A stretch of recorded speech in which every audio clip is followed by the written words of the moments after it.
Welcome. Hello, everyone. I found a unicorn in Austin, Texas, and I'm capturing him on camera for posterity. Meow. So, yeah, JP is gonna shamelessly share this, and we're gonna record a podcast episode right now with one of my favorite people of all time. I'm just gonna get some introductions out of the way before we put the headsets on. I'm just gonna name you probably my top spiritual bypasser of 2019. Thank you. My favorite court jester, whose job is to completely show the tribe their shadow for personal development, but actually it's just a savage shadow projection attack. Thank you. I love, all true. Yeah, and then the last one, which is true, is a dear brother and mentor of mine, which is like, you've reflected a lot to me in our 3 odd years being in a human body. So thank you, brother. I thought that was good. It feels good. And I love all the inspiration you give me. So I think mentor, it takes one to know one. It's a two-way street. Awesome. So this is going to be a podcast episode, and feel free to drop comments where you're tuning in from, or share the video if you want to increase my following.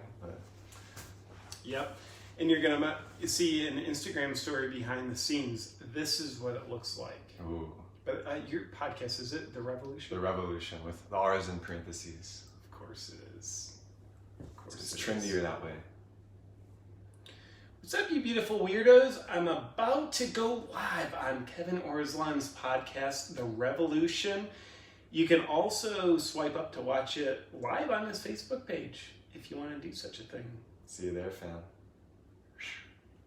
Oh, yes. That's a solid Instagram story. Did you see the form, like solid, the way he curled his bicep as he put himself in the shot, but is actually trying to make it about me? It's a classic Instagram influencer move. It's what I strive for. Cool. Shall we helicopter pilot ourselves up? Let's do it. Let's get into this spaceship right here. Oh, and just so you know, anytime you need to take a drink, this will move up and down.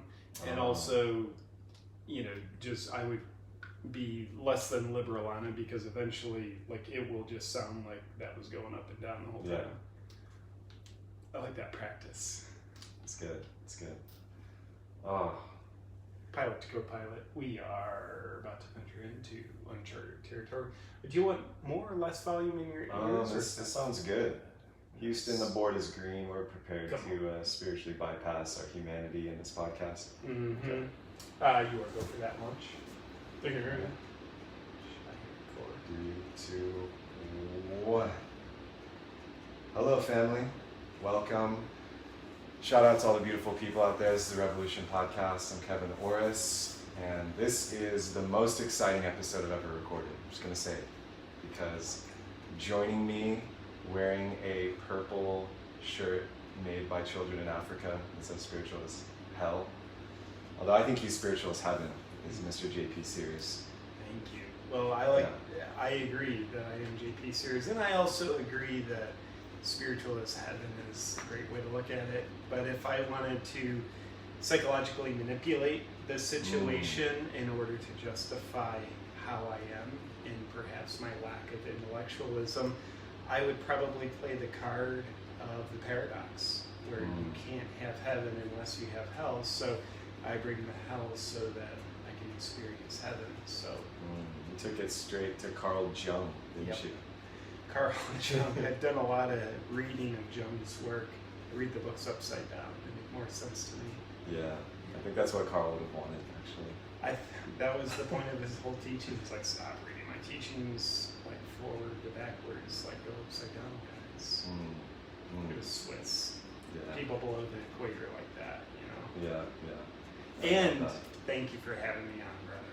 No, this is great. This feels like a long time coming. And it was almost a year ago that I appeared on your podcast in a bit of a dark night of the soul. I had a vulnerability hangover for about 6 months after that. Just completely vomited my entire life story on a podcast, and that was wild. That was last August or something. Yeah, you were my very first podcast that I recorded. Oh, that's right. I don't think I released yours first. I think you might have been third in the sequence of just how it played out, but we were actually sitting in this very room. You were on that side of the room. Didn't have furniture in the room at the time. Right. And yeah, man, so that takes me back. And man, I love that podcast. You just recklessly led with vulnerability, which I think is I use reckless in like the warrior spirit kind of way. I think it was reckless as a way of shattering the crystallization of like fear patterns, and it really helped honor the heart. I've gotten so much great feedback in that episode because of you, fresh off a breakup and sharing where you're at, what it's like. Normally you hear about, what was the breakup like and how'd you get through it. You hear about that well in hindsight once the person's in, a safe territory. Right. But I think, you get to learn a lot more when someone's like, oh, you're actually you're on the arena floor right now. Yeah, that was that podcast actually launched me into my next cycle, because like you subtly NLPing me and forcing me into divulging all of that actually was like a ceremony that helped me integrate it. So it had a net positive result, although the vulnerability hangover was real. And a lot of people have found me through that from watching your show or listening to your show and been like, wow, Kev, I've never seen that side of you. So I think that was it was a beautiful experience. But anyway, let's cut the crap, and I have some questions, and I want to do some silliness with you. It really just feels like play. There's nothing to do here. There's nothing to do but read Carl Jung upside down and riff about archetypes. And I titled the video, shout out to the people on Facebook, comedy is psychotherapy. I really see comedy, and I feel like I've learned this most from probably you and Daniel Eisenman. Daniel Eisenman probably wouldn't name himself a comedian. He has this funniness, but it's used as like a teaching modality, and it's kind of like hiding the medicine in the macaroni and cheese. Right? You get like a teaching, but you're laughing your ass off in the process. So yeah, I would agree about our mutual friend Daniel Eisenman. Yeah, and I think we've both been on his podcast, and I think we've both podcasted him. It's basically like podcast incest. It really is like polyamory. Ooh, that's a good name for a podcast. I'm trying to make a word up. Anyway, I want to do this is how I see JP. Tupac, George Carlin, and a unicorn had a threesome in a Mayan pyramid when the prophecy of 2012 was being created. And that baby was aborted and then reincarnated as JP Sears. Like when I just tune into what it's like to experience my perception of how I heard your words, that feels true. It does. Like I feel an upliftment in my body, which is my sign for a yes. Because I'm dousing like you said right now. So that's true. Oh, yeah. Okay. Just checking. It came in from the Akash, so that's how you know it's true. Everything from my subconscious is true if I call it the Akash. And I love that description. I feel like I should change my bio that's on my website. Like if Tupac and George Carlin and a unicorn had a threesome, I aborted. It gets out there, but feels accurate. I love it. Yeah, and I will give a shout out to Daniel Raphael, who I think is watching. That intro template is something I shamelessly jacked from him, so I want to shout him out. And he'll be on the podcast soon enough when we're in Bali together. But yeah, I want to ask you a few semi-serious questions on your path, because if you don't know, and if you don't know, you don't have an internet connection or YouTube, and you're missing out who JP is and what he does. I'm going to quickly slapdash this. 10 years as a life coach, emotional healer type with a successful business, and then just a meteoric rise. That's a Scrabble buzzword, meteoric. I actually had a dream about a meteor last night. Just wasn't quick little integration. Meteoric, as in a lot of ancients see meteors as like a good omen. Like if a meteor happens, it means, oh, we're going to win the war. The king's son is going to bring peace, or whatever. So that happened last night. So I think that was an omen for this podcast, first off. Love it. But your rise into YouTube and like your comedy videos, I would describe as meteoric. And I was talking about it a little bit last night. Like, you know, you were like, oh, this is gonna ruin my career, blah blah blah, and you did it, and it, like, people just loved it. And you know, if you haven't seen it, like, what if vegans acted like meat eaters? How to be gluten intolerant? How to be ultra spiritual? The Tao of the man bun. JP, you definitely have like a knack for noticing the bypasses or kinks in the ideology of the conscious community as it has existed since the 60s, I'd say, and then packaging it into like a deadpan humor skit that is fucking hilarious and is like subtly teaching people. So that's like kind of the first question I want to lob to you in a really overworded way. You know, like how do you... We've been on the first question for 12 minutes here, bro. I know. I'm just like, just lubing it up. Yeah, like comedy is psychotherapy, or like, to what level do you, in your process, engage with comedy like that? Yeah, I think most of the time at every level, you know, when I started making comedy videos, they were very much self-therapy for me, where it was an act of self-awareness, which is, I think, a beautiful dimension of psychotherapy, where I was just shining a light on all the ways my ego was being egotistical in my spiritual life. So doing egotistical things behind noble-looking hiding spots, because those are good hiding places. Like, we don't have to question the ego and our desperate need for significance if it's like slid behind the, you know, the couch of meditation, or all the other things, or nutritional ideology. So, man, yeah, that's I was getting my material from myself, and I still do largely. And then I would also say, you know, at the professional level, I've always, like, you know, I call myself a conscious comedian, one, because it makes me feel more pretentious. Like, come on, I'm a conscious comedian. And it has that nice consonance. That everybody loves alliterations as well. And I think it's also more accurate to call me a conscious comedian, because I like to use the language of comedy as a way of delivering deeper messages. But the medicine and the macaroni and cheese, as you mentioned, nobody likes preachy messages. Right. I mean, the only people that like preachy messages, in my delusional opinion, are people who already agree with you. They're like, yeah, preach louder. Yeah. It's like, yeah, and you're repelling everybody else away more. But when you have a message that defies your current level of thinking, which, by the way, like all upgraded messages, of course, by definition, will defy your current level of thinking, but will automatically defend against those in our psyche.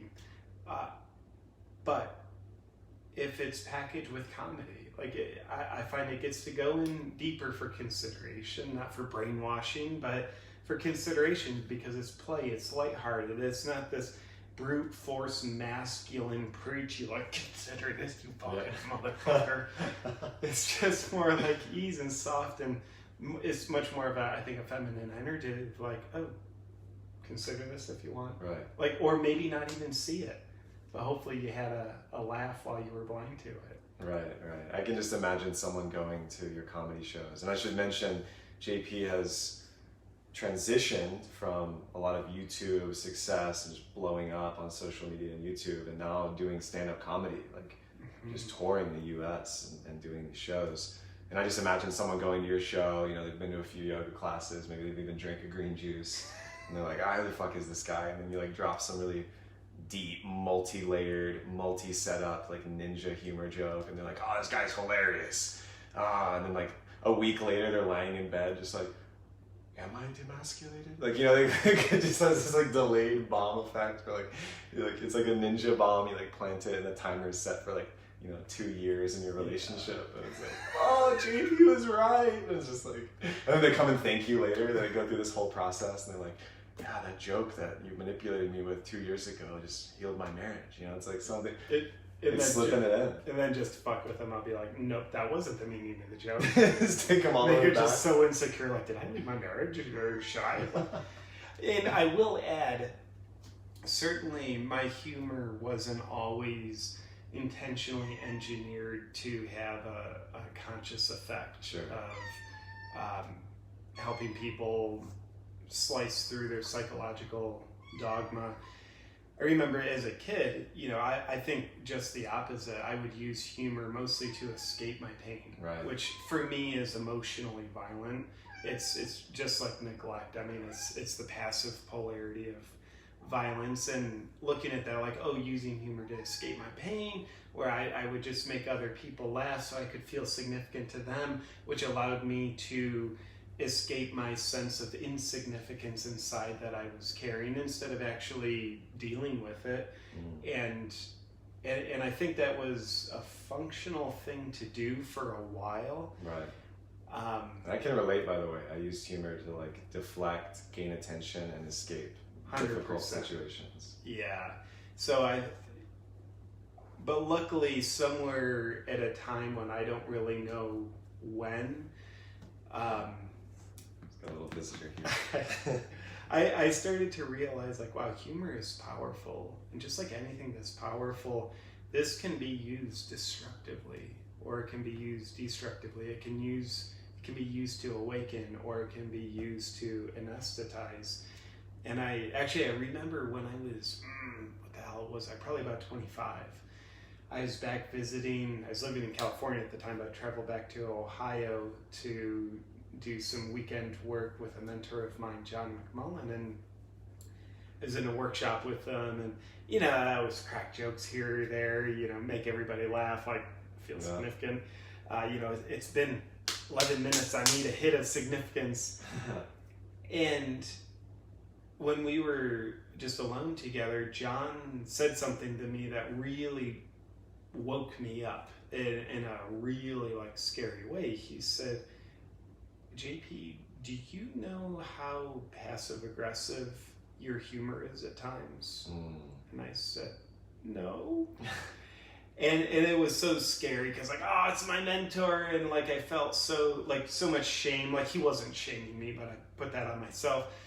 But that was such a gift because it helped me wake up to the power of humor, and like how at times, like so many other people, I would use it to bully people, but like we're all smiling, so it's like stealth mode bullying. Right. Like let's get some laughs out of belittlement and shame.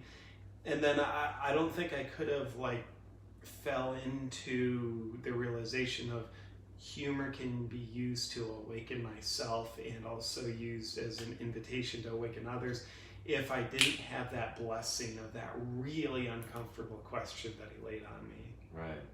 What a blessing. That's what a good mentor does. And this is something I want to rope in to justify humor as well, and the way I use it, which I can relate to so much of that. A good mentor, and I think a good comedian, poke holes in worldviews and bloated identities. Yeah. And this is something that I've seen play out in group dynamics a lot, being in a lot of events. The Native Americans called it the Heyoka spirit. In Norse mythology, it's Loki. In a lot of mythologies, it's like the trickster, jester archetype. It's even in the tarot, the Fool, which is card 0. It's where everything comes out of, like the void. And it's the energy of making you look like an idiot, so you can actually see your true self. And it's like poking a hole and like, look at how important I am. I'm the king. And then the jester is just like, and your wife is cheating on you. Ha ha ha. And like everyone's like, oh. And it's like this awkward, hilarious moment. And then it just like, it pops the bullshit ego. Yeah. Sometimes those jesters probably lost their head. That was that's a great quote. I think I dropped in your podcast, one of my favorite, from Oscar Wilde. He's like, if you're going to tell people the truth, make them laugh, otherwise they'll kill you. Yeah.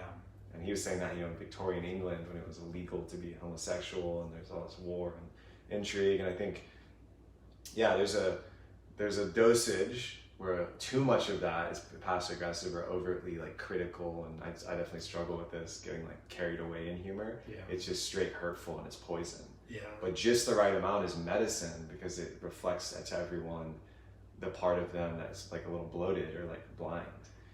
100%. And I think if the author of the humor can seize see their blind spot that they're pointing out to others, then it comes across much more connectively, rather than like, oh Kevin, you're so full of shit. Like, let me like say some stuff to make you laugh, to point out like your flaws, your blind spots. But if I haven't like owned like, oh, what I'm pointing out in Kevin, like, oh yeah, man, I got that. Like, I got that. If I haven't done that, then I think it probably is going to be more on the passive aggressive, condescending side, you know, as the spectrum goes. Yeah. So I think that's a way both to justify humor, and like it has a very healthy purpose in society. Like some people are like, oh yeah, like comedy, like come on, like grow up. It's like, no, actually this is a spiritual path. This is a path of maturation, and it's a part of the human experience that can't be ignored. And I think it's ignored at your own peril, right? For sure. You know, it's kind of like if we ignored our sense of any of our senses, our sense of sight, our sense of hearing, our common sense, we realize like, oh, my life is gonna be dampened because of this. And man, same thing if we ignore our sense of humor. Like it's one of, I would dare say it's not just one of our quote unquote senses. I think it's much more than that. And you mentioned a path of maturity, which I so agree with. I think when we're in a place where we can't laugh about something, whether it's like what we take most seriously, or someone's more in a phase of life where like they're, you know, just not a fun person to be around, they're all serious all the time, I think that's very much a place of immaturity. I think that's a very fear-based place to be, and you know, we all go into fearful places, but when you get stuck in them, that's a very immature thing to do. And I'm not really saying immature as in like childish and like, you know, meant to be critical, but just more in the like it's the opposite of growth and evolving, which is what I mean by the word maturity. So I think it was Pablo Picasso who said it takes a long time to become young. And I think the youngness is, you know, the fountain of youth. Part of that is our humor, and I think it's absolutely part of what helps us wake up to more of who we really are instead of being blinded by who we think we are. So I you know, I'm biased as hell, but I personally do think a well-developed sense of humor and a willingness to use that to look at oneself and share that with other people, that's very much a mark of maturity. Totally. And this was some advice given to me when I was in India, living out my ultra spiritual timeline and doing yoga. But I think it was wisdom advice from one of the teachers. He was like, Kevin, never trust a guru who can't laugh at himself. And it's like, I've met those people that are like kind of creepy. They're so serious, and it's like, something's not right here. Yeah, I would agree. Like, man, to me, the opposite of humor is seriousness. And I think seriousness is nothing more than a fear-based psychological posture of constriction. I think whenever you're afraid, you know, you constrict. Like someone jumps out, scares you, and you go into a fetal posture. Right. And hold your breath. So there's constriction involved. And so I think when we're overly serious, or a guru's overly serious, the question we can ask ourselves is, what am I afraid of right now? Or if we're afraid of our fears, then we're not willing to explore them. So we run around psychologically constricted all the time because we're afraid of our fears, and we're afraid to wake up to what our fears are, and that wouldn't be a guru I want to learn from. So I think we just diagnosed all gurus, which makes me feel as though we've implied we're above gurus. Exactly. Which I think is a great implication to ride. Yeah, that was my intention there, was really to show that by dissing and deconstructing gurus, we've transcended to a whole nother level. And that's the level of the click funnel. Yeah. in the spiritual funnel system. The spiritual funnel, yeah. It's like, well, bro, don't trust your guru. He can't even laugh. Trust me. Just click the link in my bio. Yeah. Yeah, that's good. For a free trial. So to switch gears, this is just coming up, and the agenda I shared with you in the kitchen earlier is completely fucking gone. But such a deep metaphor. What's that mean? It's my inherent ability to trust life in this podcast. I want to ask you, because I feel like I've just barely tasted this, and it like sent me on a spiral of massive attention and people pouring into my inboxes or recognizing me out in the world. And just get my one viral video that happened last year, like seriously sent me on this like journey. And I know for you, with the YouTube like worldwide phenomenon, and then now that you're out in person and at these shows, like two questions, loading it here. What has been the pearl in that? So like you're getting all these reflections from people like, oh, JP, take a selfie with me on one side, or like, oh, JP, like your videos inspired me to like create something amazing. So what's the pearl been? And then what has been like the thing that you just like, fuck, like wish this wasn't so? Yeah, it could. I mean, there is both sides with anything, isn't there?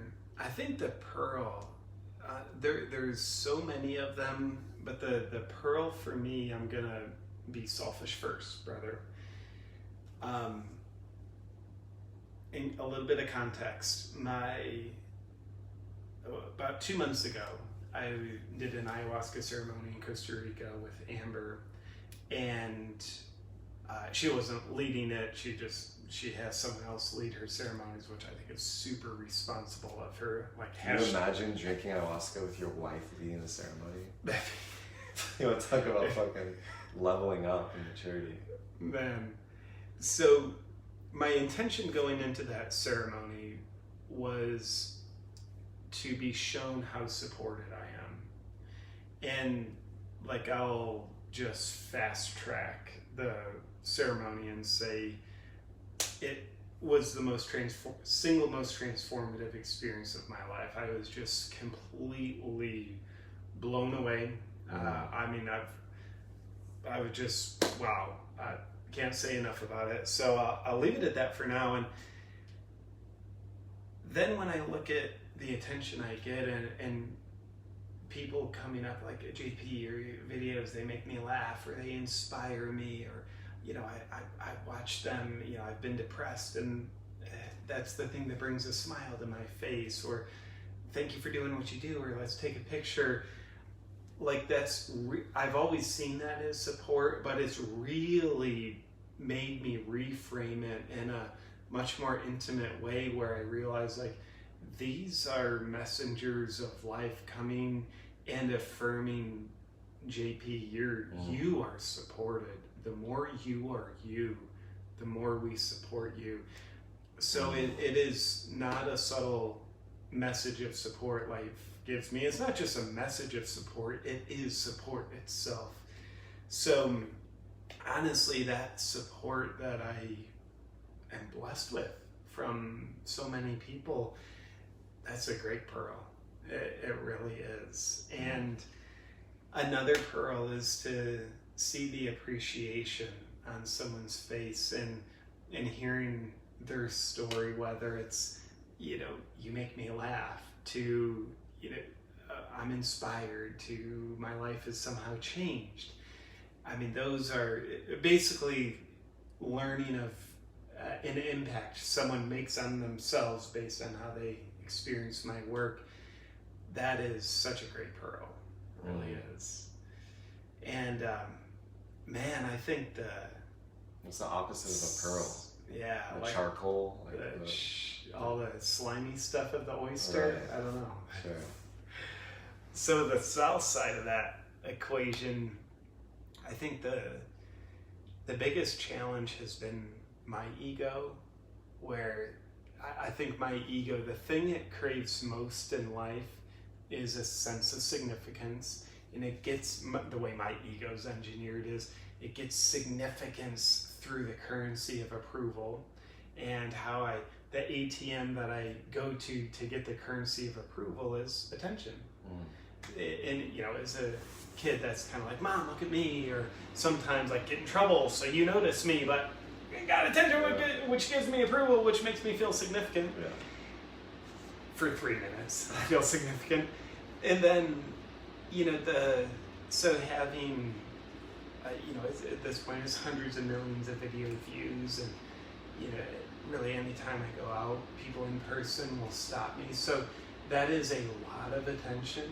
So the temptation there of my ego is to essentially like take that in a way of, this means I am significant, not like I'm making significant impact, or like this is like having a lot of reverence for the creation that comes through me, but more like, nope, I'm awesome. I'm like, right. I'm better than other people. I am better than who I used to be when I did get this much attention. Right. And that's not only a slippery slope, I think that's a slope without footing, because, a lot of attention is never enough. And then more attention is never enough. All the significance that I get from approval, that I get from attention, that I get from videos or comedy, that significance is so fleeting. It's water running down the duck's back. So, once in a while, in the beginning, it took me a while to find my equilibrium with this. And now I feel like I've learned so much. Now I've realized this attention, this is kind of like the stone that I can sharpen my sword against. And, the sword of my spirit consciousness. And at just the right angle, all this attention, it benefits me and benefits the all. But if I switch the angle, 15 degrees up into the angle of this attention is approval, now I'm dulling my sword. Right. So, once in a while I'll fall into a mindset where that happens. I'd love to pretend bro, I'm above my ego, but sure. What would be more egotistical than me saying that? You're above your own ego. So it's nor do I have an ego anymore. I definitely do not have an ego. I am better than that, says my ego. So much could be said about the north side and the south side, the light shadow side of lots of attention. Yet I'll just ground it with this, because I feel like now I'm in a psychotherapy session. And, that was the intention. I will definitely pay you. I've heard a lot of people sort of use the buzz term that money doesn't change you, it only makes you more of who you are, it just magnifies how you are. And they say the same thing with fame, and whatever level of fame I have, the blessing is it shows me more of me up close. The magnifying glass is much stronger. And the good news is it means I get to see my shit. It's just easier to experience, trying to get a million people's attention versus mom or dad's. There's just higher stakes in a way. I just notice it more. So it makes it so I can avoid my shadow less, and I love that. And at times I don't like that. So I think there's that magnifier to go with it. Yeah, that feels... Curious what you would add or subtract based on your experience. Yeah, I mean, there's something really interesting here, because this, I think for the male ego, this may be more true. I want to make a lot of sweeping claims to trigger the women watching. I already made an abortion joke, which was oh, it's dark. Given the, but yeah, it's good. It's medicine, people. It's medicine. If you call it medicine, if you call it medicine and take no emotional responsibility, hey, brother, that's your shit. I'm gonna give you some bullying medicine just because I care. Yeah, but what I'm, there's so much. First off, I love how you use the samurai metaphor with the sword and the whetstone and your ego and attention. It's a fucking game changer. And I can see little JP, little boy JP, and how that was Jedi training to become who you are now. This ability to capture attention and drop these comedy truth bombs. So grateful for little JP and Mr. and Mrs. Sears as well. I think, for the male ego, it's attention and fame, which can also be from the feminine, sex and women. And then there's the money and power. There's this polarity, and a lot of celebrities, I've just like studied great men and women, like the Jim Morrisons, the Jimi Hendrix, the Jimmy Page, a lot of them are musicians for me growing up. And a lot of them, if they got famous early, they either die early around their Saturn returns at 27, or they crystallize at that point in their maturity, and they don't keep going because all the fame rushed in. And what happens in the music industry, and just keep using this metaphor, is like you get a bunch of yes men and like groupies and agents surrounding you, and they just reflect back your own bullshit, but they enable you. It's not like they're trying to like, hey, by the way, like you probably shouldn't treat yourself that way. Your body's falling apart. All the drug whatever. And so they like don't keep growing. And I feel like I lived the most micro version of that when I was like, I'm gonna commit to videos every day to like go viral. I'm gonna be a millionaire coach. And then it started to happen last year. And like I lived out like, a 30-day bender of like, oh yeah, this is like, I deserve this. And then like, I feel like life smacked me down. And it didn't actually change anything. Just introduce more energy into the system. So, if you're running a 10-volt light and you introduce 100 volts of electricity, you're just going to become more of what it is. It's either going to explode and break and short circuit, or the light's going to get really bright, but it's not going to change. This metaphor is getting a little convoluted, but it's not going to change the electromagnetic spectrum of what it was originally. So, yeah, I'd say that the barrier for me now is probably money. Like I see myself and understand like money mindset, I feel like at a basic level, and see myself as wealthy and like open and willing to stewarding a lot of finances. And yeah, like there's some quote to just keep this barrage of quotes and wisdom, bombs dropping to validate my own expert level as a coach. It's it's not about the destination with money or getting to a dollar amount or like number of views or like selling out stadiums or whatever. It's who you have to become in order to hold that energy. Yeah, that's the actual fruit of it. And I think anyone that's a performer or a public figure, which I would say we both are at various levels, that's kind of the life path that we take. Because you could be like, a George R.R. Martin who is impacting the whole world with Game of Thrones, but he's like in his like cave writing books. Yeah. And apparently he's a very private person. He doesn't go out, and there's people like that. Whereas, you step in front of the camera or you go to Whole Foods, oh, JP, there's a way that your performance is serving the masses and like reflecting in on you and like purifying you and sharpening that sword, right? Indeed. And I'm curious with the money thing, I love the idea of like, who you have to become in order to hold that energy. Right. I love that. And from your egotistical point of view, I've got a little bit of breath.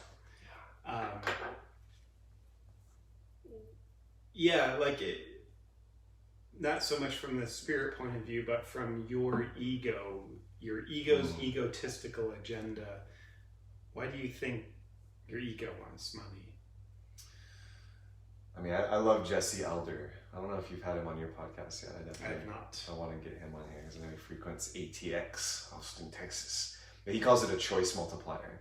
And I've always resonated with that. It's like money is this alchemical energy that can be transformed into anything else. And so I already feel like I'm living like an emperor. Like I have like the finest buzzword laden food in my belly every day. I have an amazing network of awesome people I love, and I'm like traveling around the world doing what I love. So it's like, as far as satisfying a core desire to be like living in pleasure and creativity, I'm already there. Yeah. However, on a choice multiplier level, like being able to invest like $10,000 on a whim in my friend's project or in like a new cryptocurrency or a startup and like kind of play the investor game, like that's an example of something I want. The ability to have like a full music room and studio while I travel that I can come back to and just like record videos or make an album on a whim. Like stuff like that is what still drives me. And I know that you know, there's a number that would get me that. And yeah, I guess to answer your question, as I bypassed it from an egotistical perspective, for me growing up, and you know, I'm gonna go see my family in a few days here, but it's all around finance. I come from a family of bankers, accountants, credit analysts, financiers of many types. You know, Texas is the black gold, the Texas tea, a lot of oil money and like real estate and law and doctors. You know, it's all this like financial energy that I grew up in.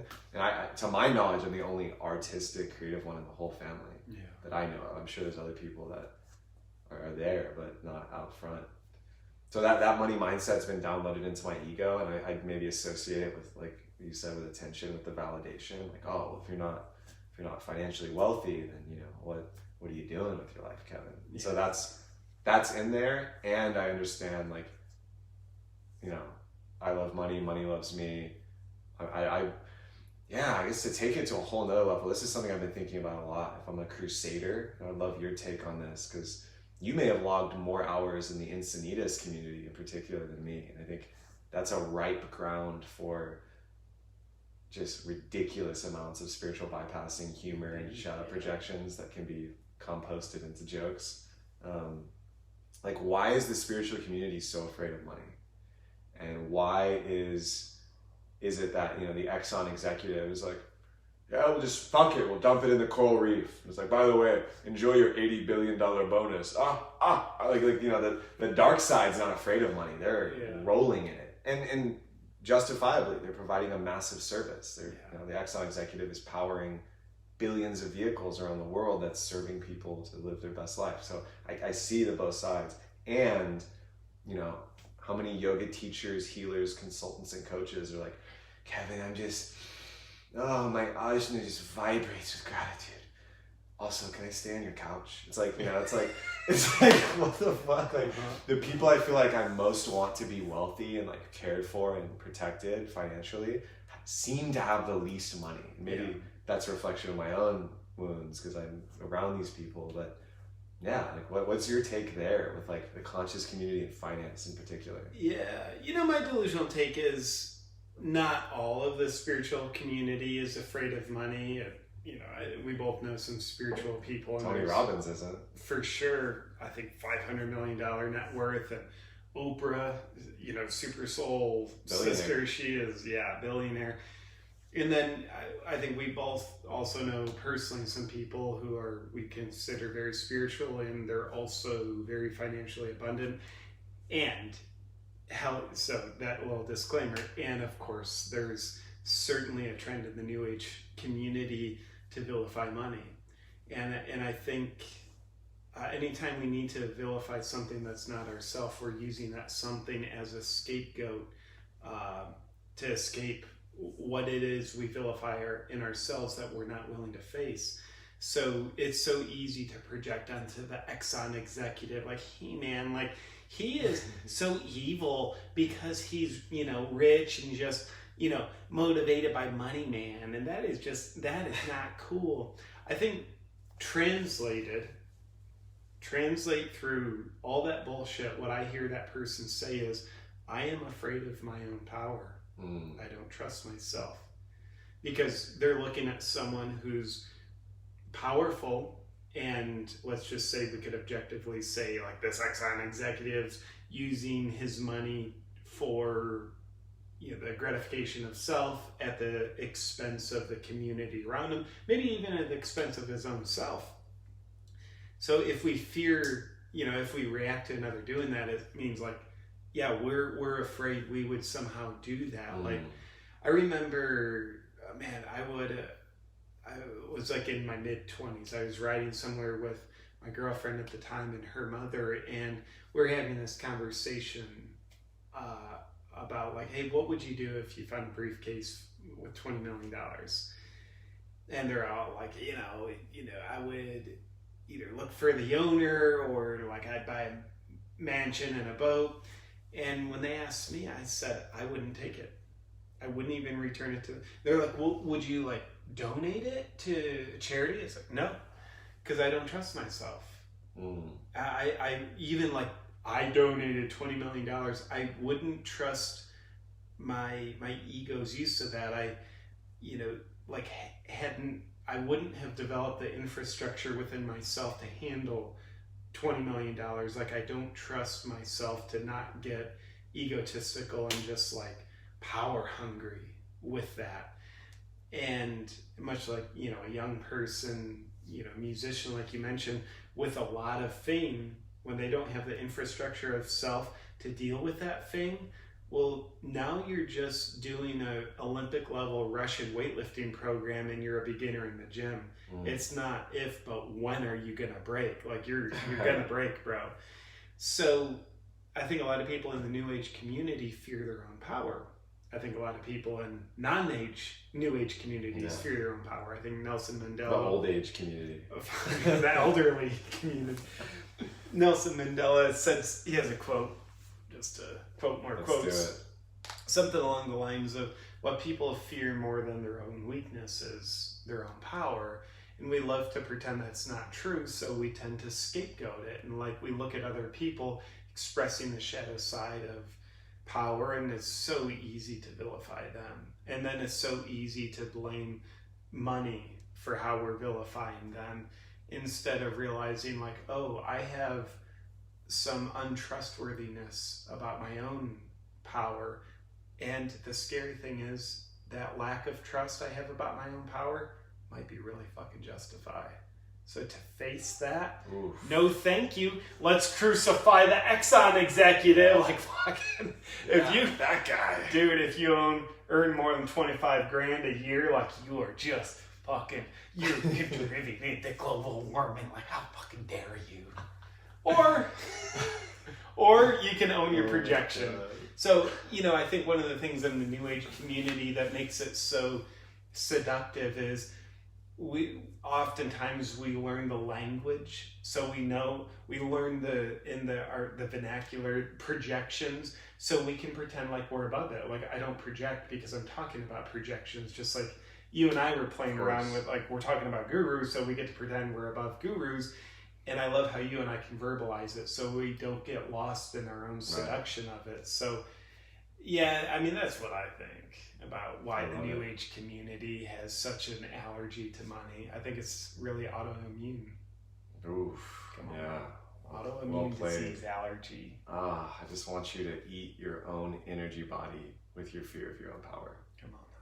I want your money cells to attack themselves. Yeah. Because you can't experience money in a good way. Ooh. I want you to have like financial AIDS. Oh. Just sabotaging your bank account by shopping at Whole Foods. Yeah. Oh. Yeah. Oh. Get the organic red pepper. It will cost $6. Yeah, but on a serious note, to pretend that humor is not important, I think that the conscious community, and maybe the best of the conscious community, because everything's a hierarchy, like, I want to exist in a world without hierarchy, and I don't see that happening at this stage in human evolution.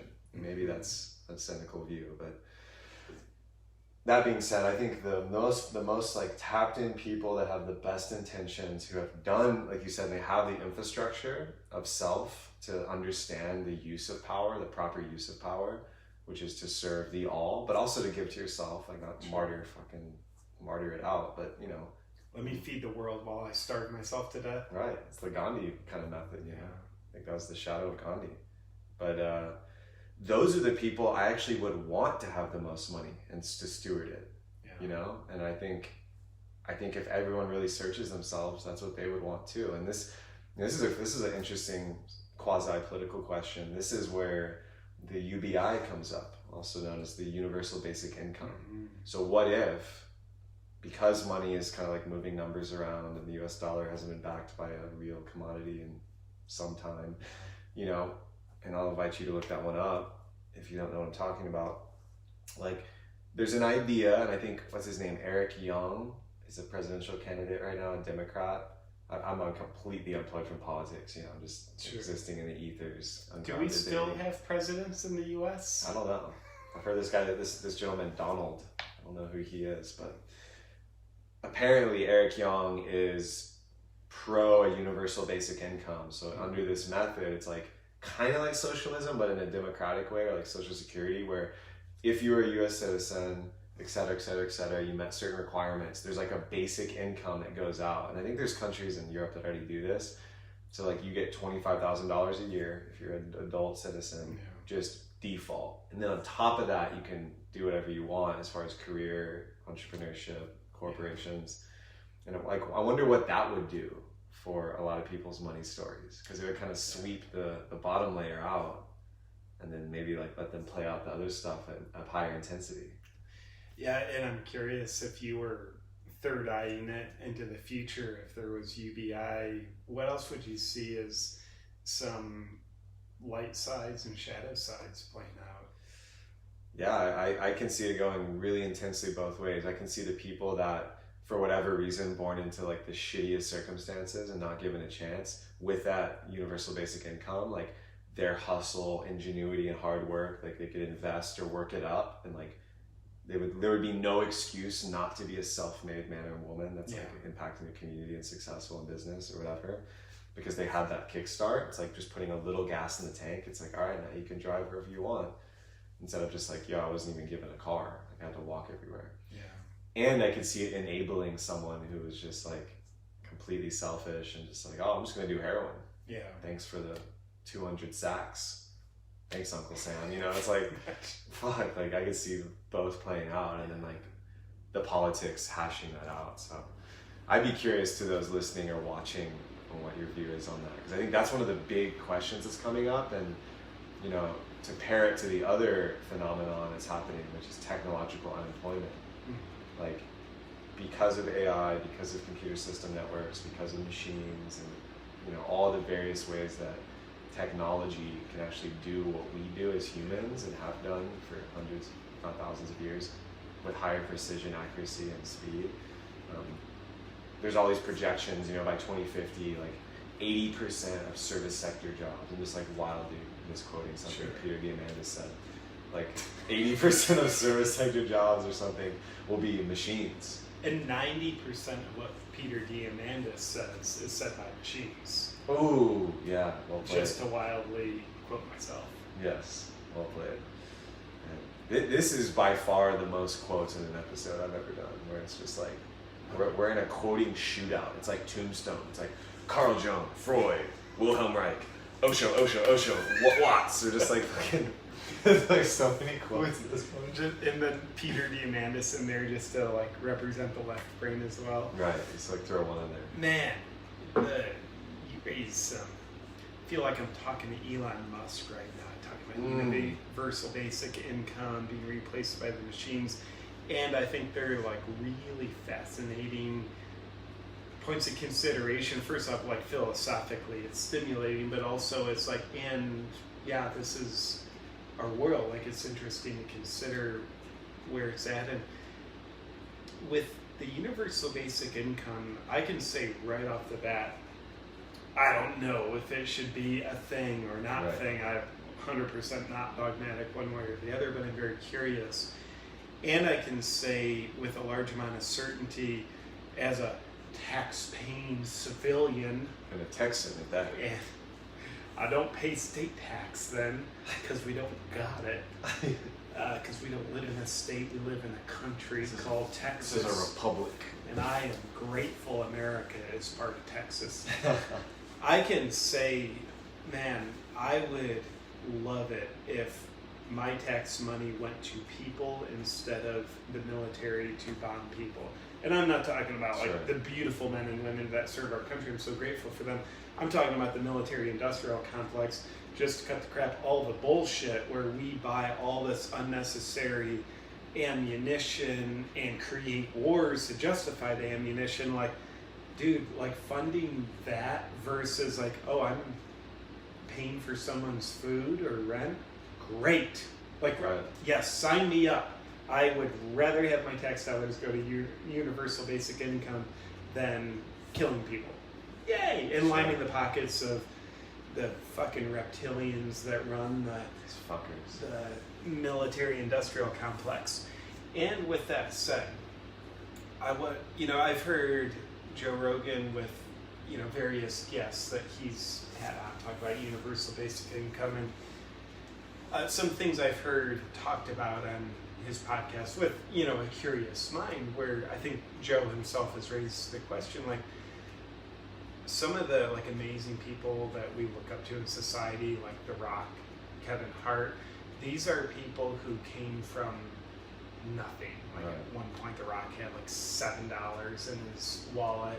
Kevin Hart, I read his autobiography, and it's he came from zero money, and that is, at least what The Rock and Kevin Hart say, that is a big contributor that's created their drive for them to not only become ultra successful, but ultra successful in a way that betters people's lives through entertainment and inspiration. So the idea of well, if we just fund people, do we start to over millennialize people and anesthetize the discomfort that would otherwise awaken a drive in them? And I would say, I bet that would happen some of the time. Maybe not all the time, but I would say for some people, if a seed's gonna germinate, it'll fucking germinate. You go to the jungle in Costa Rica, we've both been there together, and you can see plants growing out of concrete. Life is just gonna grow there, no matter what you're doing. So I think some people's drive will just, the drive to share their gifts, discover their gifts, that will awaken no matter what. But I think some people would be anesthetized by the ease and comfort. And just so I don't sound like a complete hypocrite, I personally feel like I'm a very driven person, and I love that, creativity, let's keep riding that edge, and I want to go deeper with my creativity and share it with the world. That's the direction my creativity seems to want to be expressed. But I can see I wasn't born into a Kevin Hart situation. My family, we weren't rich by any stretch, but my dad did pretty good. We had, yes, times where I'd hear mom and dad fighting about money. But what a fucking great problem to have, hearing mom and dad fight about money while I never missed a meal throughout my whole childhood. Always had a great home to live in, and so grateful. And my drive was woken up through other deficits. It wasn't a money deficit, it was a deficit of I think, for me it was a deficit of significance. I think now what I'm discovering, if I believe what I'm thinking right now, I would say, in order to wake up the spirit inside of you, you need poverty. It doesn't necessarily need to be financial poverty. It can be personal poverty. I feel like I'm in poverty with how significant I am to other people. I feel like I'm in a poverty of security. I feel so unsafe. Or I'm in a poverty of fulfillment. I don't feel any of that. So you fucking wake up, you look for what you don't have. And the blind gopher would say it's been inside of you all along, but we don't know that in the beginning. So with universal basic income, I don't know. I don't know. But those are two of the sides of the multi-sided coin that I see. Yeah, I love where this conversation's going in this wild philosophical death spiral that we put ourselves on here into, the need for lack. Even though we're in an abundant universe that is benevolent and I truly believes in support of human beings and their ambition, their drive, their creativity, there's something about needing the lack or the yin to activate the yang, or the breakthrough. And this is something Alan Watts points out really well to continue our combo here. And I love your energetic translation, just to purposely interrupt you. Thank you. There's a lecture he did. I YouTube binge Alan Watts. That's where I learned most of my witty comments.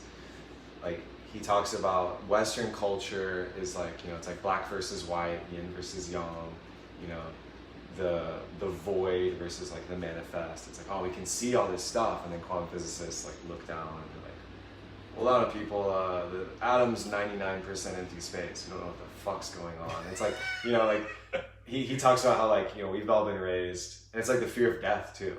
It's like, you know, he talks about death from most, you know, and this is the 1950s, like, oh, like, I got a refrigerator and Susie Joe and Mary Jane and the fence and a Chevy and everything's just swell. And it's like, and then someone dies and it's like, oh, embalm them, cover them up. Like, oh, we're not gonna die. Like, don't look at that. Like, you know, he's like, is the fear of death, like, you're afraid that you're gonna go to sleep and never wake up and be locked in a box forever. It's like your ego experiencing death and experiencing the lack of life. And that's like a terrifying thing. Yeah. Or, you know, I'm creative and productive and doing all these things. And it's like, yeah, what if you just had to sit alone with your thoughts for a week? It's like, oh, can't do that. And it's like, that's a long-winded way to bring it all the way back to the lack or the void or the nothingness or like feeling separate informs the love or the creativity or evolution to like find that. And then that dance is like this duality thing we're doing. And so for me, when you're saying that, you know, it was like the lack of intimacy that I felt emotionally with my family dynamic and with partners and as a kid and a boy, which drove me into all these like weird places to find it, like religion and purity and yoga and, you know, philosophy.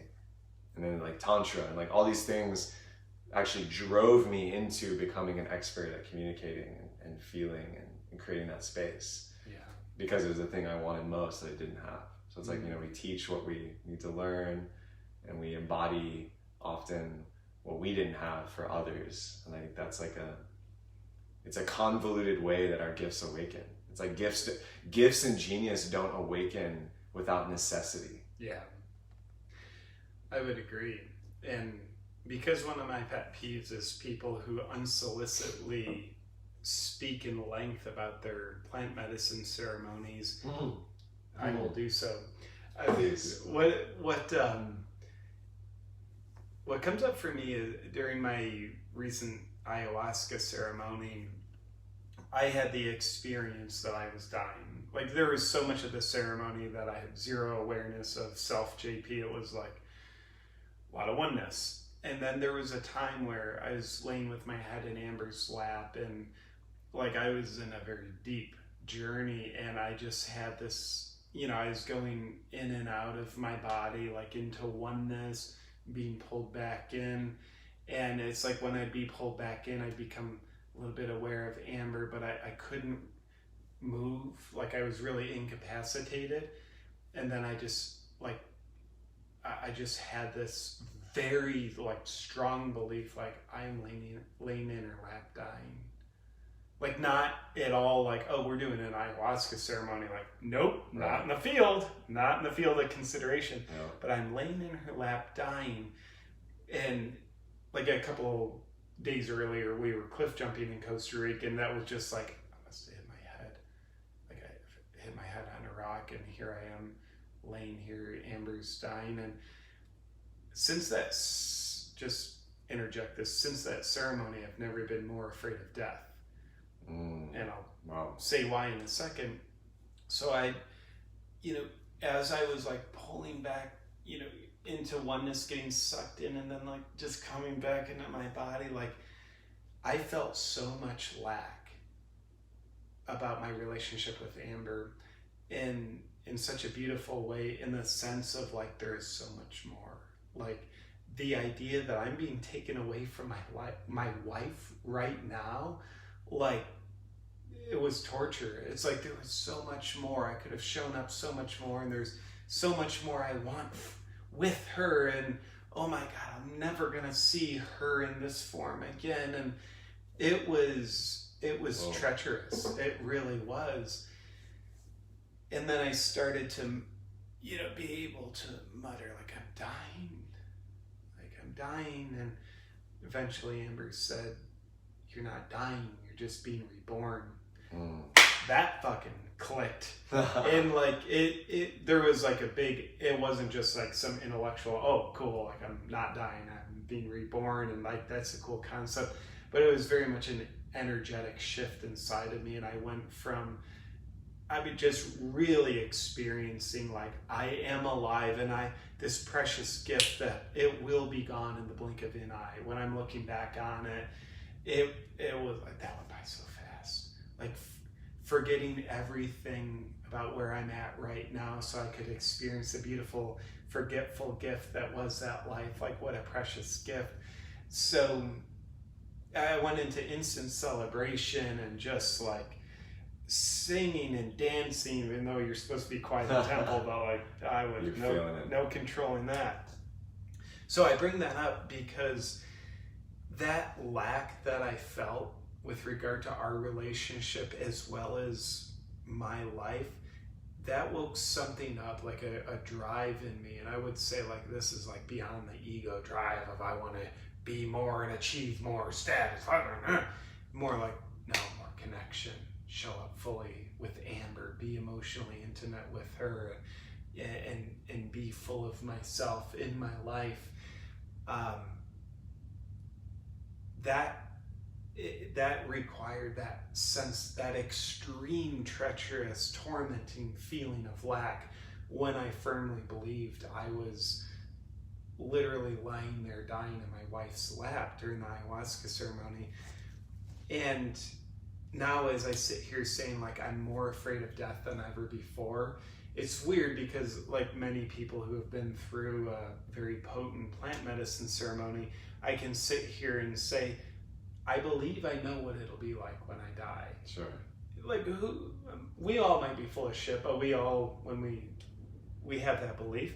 So I'm not afraid of where I'm going or the mystery after I die, but leaving without fulfilling the prophecy that was meant to be this life, that's the fear. Like this gift could be taken away at a feeling of it being too soon, or it's taken away at just the right time, but because I didn't show up fully, it feels like it was taken away too soon. So, and I love this new fear of death I have, because it causes me to love life even more.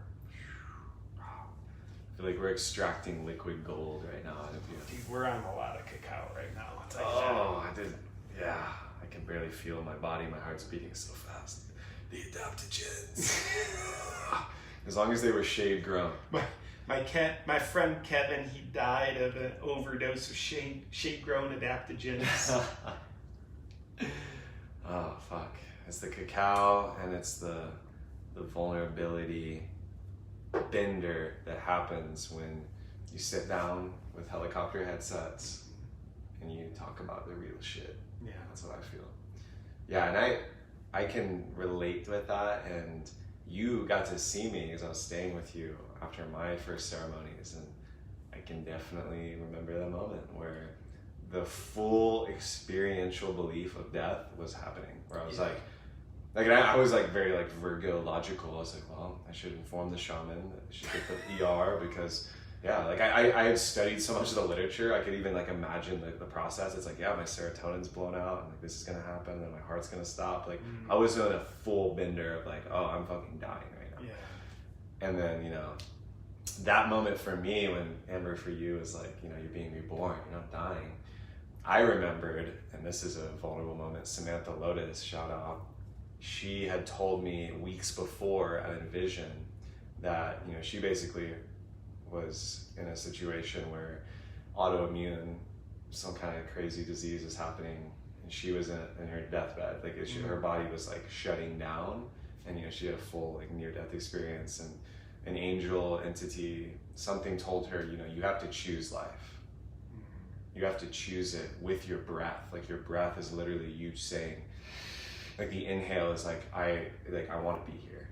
And like her voice came in at the peak of my like paranoia and like complete dissolution. And I wasn't even in the temple. I like stumbled out to the bathroom and couldn't make it back in. I did one of those too. And like it was just in the plants like holding on, and I was just like, oh, and like her voice was like, you have to choose it. And it was just like, and I just gave way to this like this beyond gratitude of just like, oh my God, like that is, this is a quick commercial for, Mother Aya, and the beauty of those medicines is it will humble your ass into realizing that a human lifetime is just very brief and there is a prophecy being fulfilled.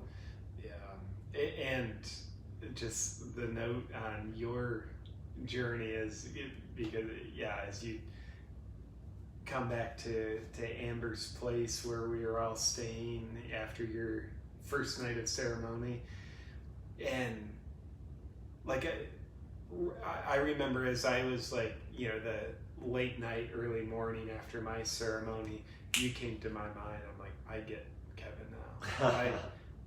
I get how you looked, something in your eyes, and as you shared about your ceremony for quite a while with myself, and I don't know if Ryan, he might have still been there on Iboga. Like, we sound like a bunch of plant medicine addicts. Yeah, Ryan couldn't hear about your ayahuasca ceremony because he was hardcore to Iboga for a 24-hour sesh.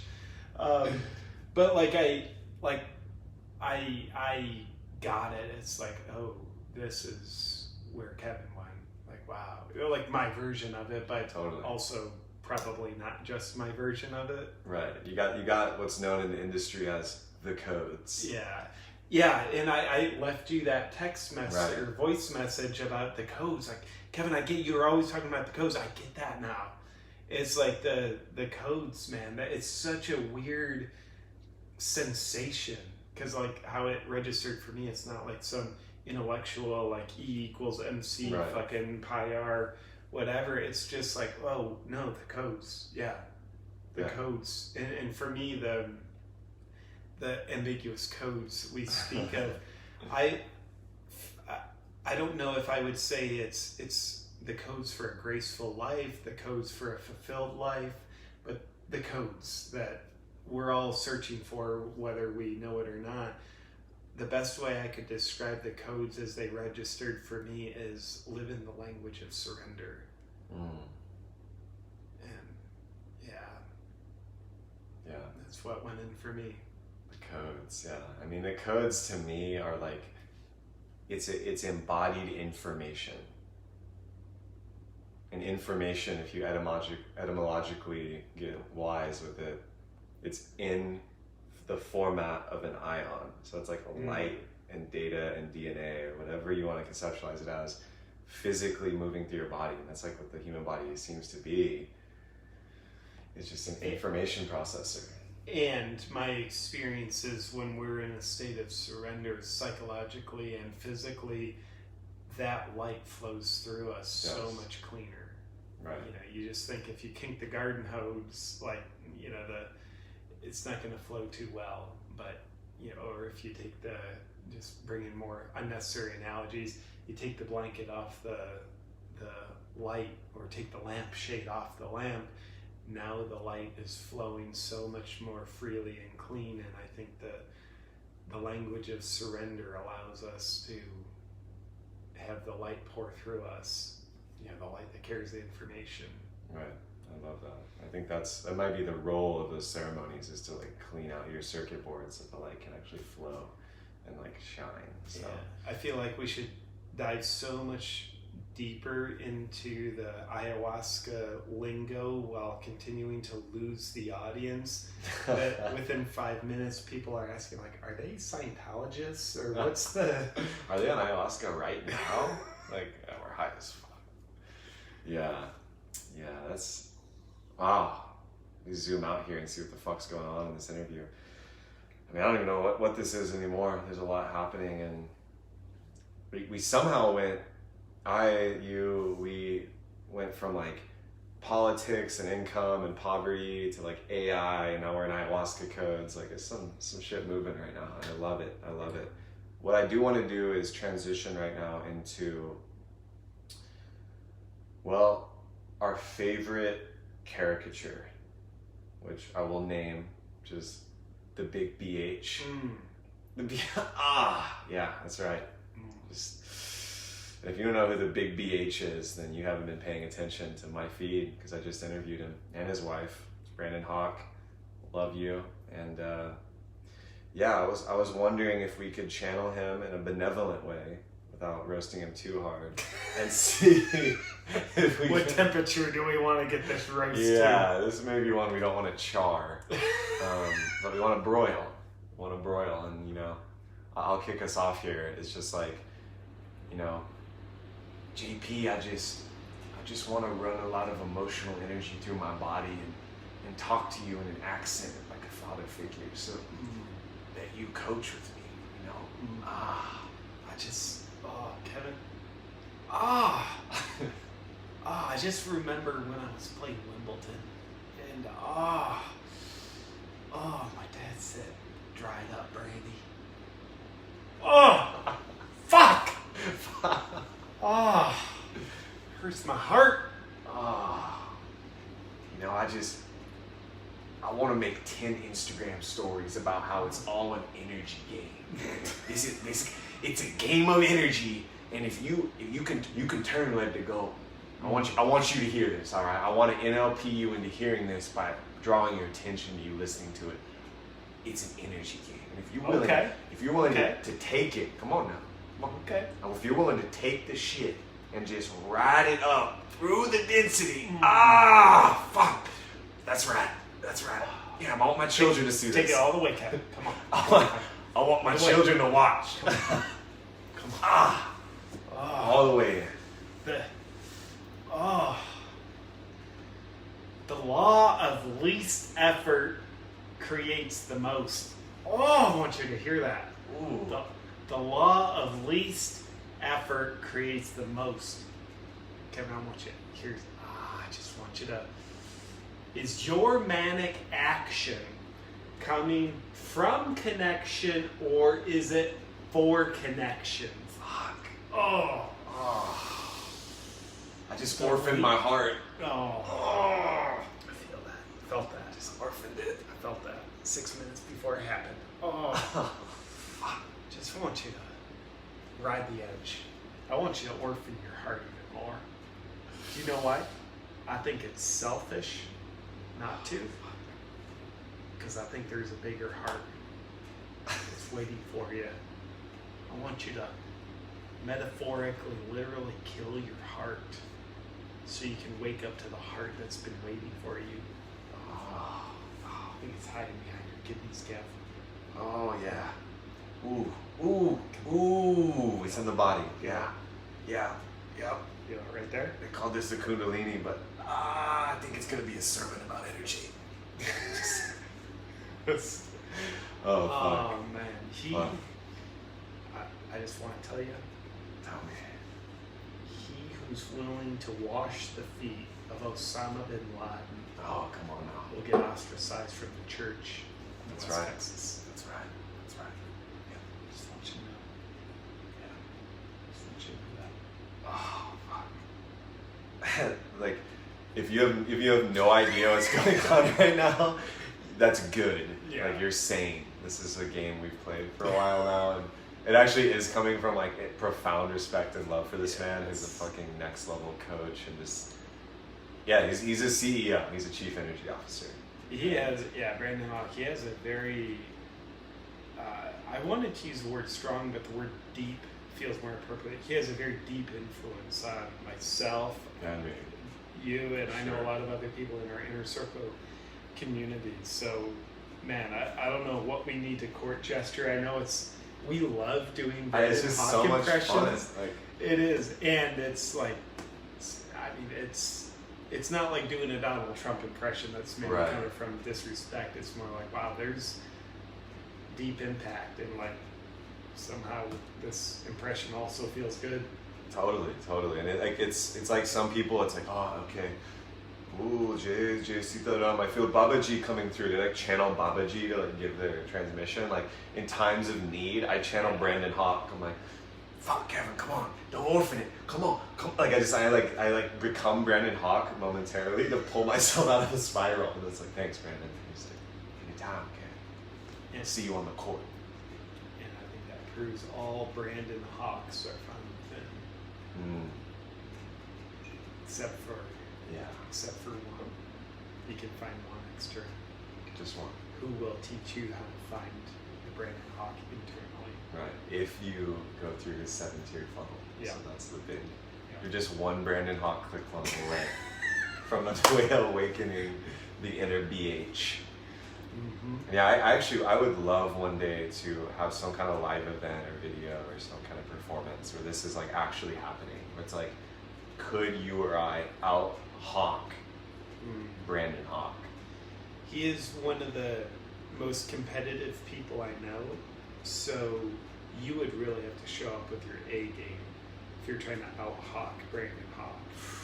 You know, I know saying it feels like sacrilegious. It'd be the death of your ego, one way or the other. I consider myself a pretty savage ping pong player. I found that out last night. Thank you. First time Brandon was over, after I got my ping pong table, I'm like, this guy, he played Wimbledon tennis, and he played some ping pong growing up, and like, let me just like put Brandon in his place here. Man, he put me in my place. And man, he's a savage competitor. Yeah. I look forward to the day I can lose to Brandon Hawk at ping pong, because that's basically like an ayahuasca ceremony. I think, Brandon, I'm dying. It's like on the ground in the paddle. I think I'm dying. He's like, no, Kev, we were born. It's like, the score's 21-0. Yeah, just surrender. Quit resisting. Don't even try to return the serves. Don't even return this. Resistance is futile. Fuck. Oh, yeah. Wow. Okay, so now I can refer to this video and podcast for people when I'm doing the Brandon Hawk or when you're doing the Brandon Hawk. It's like, JV, what the fuck are you doing? It's like, yeah, minute 45, just go watch it and get the little backstory. Because I'm tired of explaining it, frankly. And I think Brandon will probably send a lot of his future client prospects to this video and podcast. Like, you want to learn about my work, just go listen to JP and Kevin do a little impression ski. Yeah. Wow. Brandon also gives nicknames to just about every. Right. Do you have a nickname for him yet? I mean, Kev, but Kev. It's kind of a. I could do. I'm overdue for an upgrade.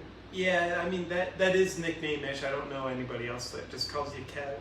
So, yeah, I love his nickname for people. What's yours? I don't think I have one. Whoa. Which kind of makes me feel left out. Yeah. I love, like he calls his daughter Reggie Beans. Right. Just nicknames for everybody. Yeah. I mean, I just think it's unfair that God created someone with the last name Hawk that is so badass. Yeah. Like, fuck. Yeah. I really got shortchanged on that one. Yeah, it's like, you were like a vicious bird predator name. Like, Yeah. I'm Sears. It's like I'm a bankrupt department store. Is that what's going on? And I'm like a Eastern European national, like Orosz. Some Polish woman in LA was like, it's pronounced Orosz.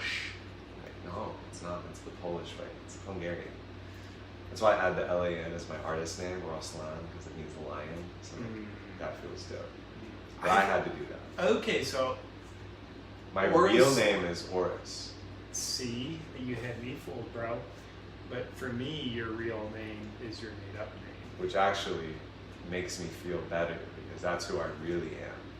The real Kevin was abandoned and orphaned at like age 7. And like the artist version you see now is really who I want you to feel me as. So they worked. You're selfish. Oh, Kev. Oh. You just something I want to tell you. You're selfish. Yeah. I feel it. I think when you're not riding your edge, you're being selfish. You are robbing the world from Kev. It's selfish. Dry it up, Kevin. Hit a home run. Go hit a home run. Come on. Yeah. It's your way. Well, I'm gonna have to tag Brandon in this video so we feel less terrible about what's happening right now. And this is something that, yeah, I can see a retreat where it's like a conscious comedy roast of my favorite influencers, and it's like that. It's like reciprocal. So I want to be roasted, and Yeah. I want to roast, and like I think there's an audience participation factor. It's like instead of Tony Robbins bringing you on stage, it's like yeah, why don't you come up here and sit in the chair? It's like, all right, tell us your entire childhood trauma. And you just make fun of them for 45 minutes. And it's like, you get your money's worth? All right, get back in the body. It's like something like that, like transformational humor, immersions, or something like this. Well, and I love your, the comedic roasting in a conscious way. You were the first that really brought that to my radar. We all know like the roast, Comedy Central, and Sure. I wouldn't necessarily call those conscious roasts. So, but what dawns on me is, your performance at Envision, where you were roasting the hell out of the community around you for an hour and a half or so, stand-up style, is doing it with humor. People will stay under the knife longer, but when there's not the vibration of humor used, you stab in a little bit, like, all right, get away. Like, right. You're not going to be able to slice as deep, but if you get out this sort of satire, you can slice even deeper. And I think we're not like slicing to like stab someone in the heart. We're slicing to open their heart, slicing away the psychological scar tissue that we all use to cocoon ourselves. Hopefully that's the highest intention. I know we could also say those exact same words, and the real agenda is like, I won't fucking stab someone in the heart because I'm not willing to be an actual respectful human being and speak to them what's in my heart. So let me fucking stab them in the heart. So we could do that too. Sure. But anyway, I love what I'm coining is your concept of conscious comedic roasting. Yeah, I think it's a new hot trend that hasn't happened yet, and I would love for it to actually happen, and I think it will. The most powerful trends are the ones that haven't happened yet, aren't they? Those are the hottest trends of 2019. They're a little more exclusive. You've never even heard of this. It's not even a trend yet. That's how trendy it is. It's like, do you want to go to the club that it's not open yet, and it's not like they don't even have a building, and you can't. Like, you can't actually go there because it's not a thing, but do you want to go there? Like, everybody's trying to get in. That's you can find that in Portland. Yep. Okay, so I want to go to the lightning round now. I feel like you're ready. Love weather-based rounds. Yeah, we've warmed this up. There's been some deep shit. There's been some weird shit. But now I just want to like rapid fire questions to you that I want you to answer without any filtration system. Yeah, that's right. All right. First one's pretty easy. Which Jungian archetype are you? You can be anyone. Joker is what comes to mind. Great, Joker. So to follow up with that, any god or mythological figure from any fantasy? Any character, god, or mythological figure, what would you be? Oh, what would I be? Superman. Superman. Wow. Joker, Superman. Okay, it's pretty wild. Well, Batman, Superman mixing, like kind of getting bisexual with the superheroes. Come on. I like that. Okay. So now, if you found a briefcase with $2 billion, what does current day JP do with that? Give it to charity water to drill wells for people who don't have access to clean water around the world. Wow. So that means you've matured since the first time you found the briefcase. It definitely means I think I've matured. Wow. Tomorrow, a movie producer walks in your door and you're ready for a feature film. What is it? The Messiah. Whoa. The Messiah. Is this a sequel to The Passion of the Christ? It's a prequel, bro. It's a prequel. The Messiah, the resurrection of human authenticity. Ooh. I hope someone's watching this or listening to this. I love it. Okay, you're invited on Comedy Central for a special. What is your opening joke? Man. Yeah, I almost want to say the current opening joke that I tend to use at my shows, but I don't want to say it because I don't want to give away the punchline when people come to my shows. So I want you to know that I know what it is. I felt that. Yeah. Elon Musk, Peter Diamandis, and Gene Roddenberry, the creator of Star Trek, are in a room. What do you say? How did we actually land on the moon? because I know Peter Diamandis definitely believes we did. Elon Musk definitely believes we did. Star Trek guy, don't know, but he'll be there for moral support. So, geniuses. Van Allen radiation belt. Like, explain. Come on now. Debunk the reptilian conspiracy theory now. Do it now. Okay. This is good. I'm just kind of pulling this out of my ass right now. In that vein, any man or woman from history, any time period, you get to sit down at a 2-hour dinner, ask them anything. Who is it? Yeah. I think, man, I'm going to have to say Jesus. Like, not out of, like, some Bible thumping point of view, but, like, not that you asked for an explanation, but there's so much, like, crap projected and stories made up about who he is, what he did, and like it's like, yeah, he'd be someone I'd love to like find out the truth about.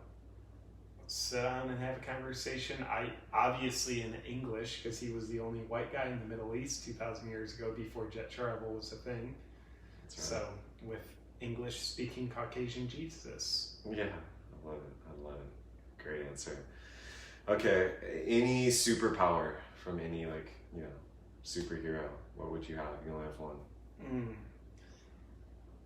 Man, how would I not go with flying? So I'm going with flying. So you're just feeling like Superman today. Come on, bro. Almost every day. Fuck yeah. All right, and then last question. This is a classic on the podcasts that I think I learned from Tim Ferriss, but is there anything that I should have asked you that I didn't? There was until you asked that question. That was a savage Korean serve ping pong move. Like, yeah. Man, I think you should have asked me what I admire most about you. What do you pretend to admire most about me, or who you think I am? Since you may not even know.